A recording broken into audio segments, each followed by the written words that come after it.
It's Kellyanne. I want to talk to you a little bit this morning about waiting. There are all kinds of times in life when we're waiting. Sometimes it's a moment, sometimes it's a season, sometimes it feels like a lifelong endeavor and part of your eternal journey to wait on the Lord. And what does that mean? Like, do I wait and not do anything? Do I wait and do stuff? And for each of us, and for each time that we're in that season, there's different things that happen. And so I was reading in Psalm 130 verse 5 this morning, and it says that I wait on the Lord. My soul does wait on the Lord. And then the last piece of the verse I really like. It talks about, as I'm waiting, I'm hoping in the word of the Lord.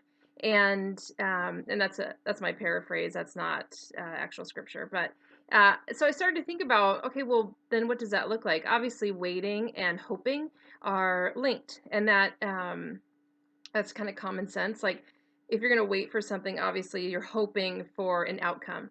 And so when that verse in Psalm says that you hope in the Lord, I started to think about, well, what am I hoping in the Lord? Like, do I know his promises well enough to know what I'm waiting for and what I'm hoping for? And so I went to Ephesians chapter 1, and verses 3 through 14 are just a fantastic place to land while you're waiting. And in that section of scripture, it talks about, first of all, who you are. And who you are is adopted children of God. You have been predestined. You were chosen before the world began. And so sometimes I think in waiting, at least for me, I feel in waiting like I'm at the end of God's list. Everybody else is moving, and that's how I see it.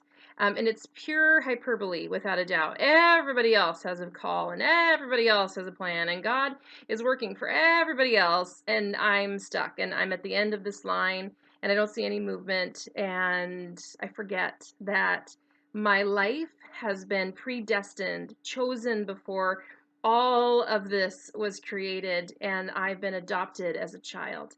And so if I think about my daughter, she's never at the end of my list.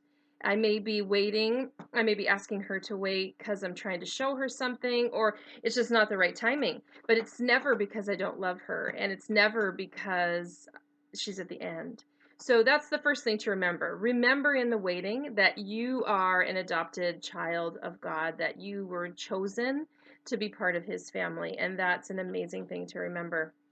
The second thing to look at when you read this section of scripture are all the different promises and gifts that God is giving and has given and plans to give. So things like every spiritual blessing in heaven and on earth, that's what the word says, every spiritual blessing in heaven and earth. You've been given forgiveness, you've been given redemption, there's an inheritance for you. There's grace that has been lavished upon you. So while waiting is a challenge, remember those things. That in this waiting is a time to be joyful and thankful for redemption, for forgiveness, for grace, for knowing that God is on your side and that He's got you, and He's never gonna let you go. Like, that's anytime you feel like that, like, man, God's just going to walk away. That's not God's voice in any way, shape, or form. His word says over and over again that He's never going to leave us and He's never going to forsake us, and that He loved us so much that He sent His only Son to die for us. So as you're waiting, take heart. Read Ephesians 1 3 through 14, and just kind of meditate, marinate, whatever kind of word you want, but live in that section for a while if you need to, just so that you can feel God's assurance that you aren't at the end of His list.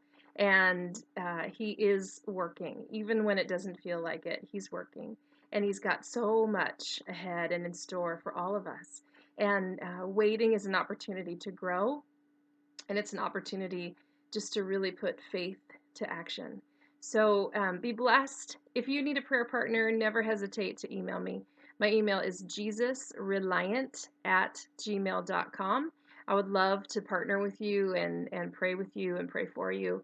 and just know that God has got you. All right, have a great day. Bye.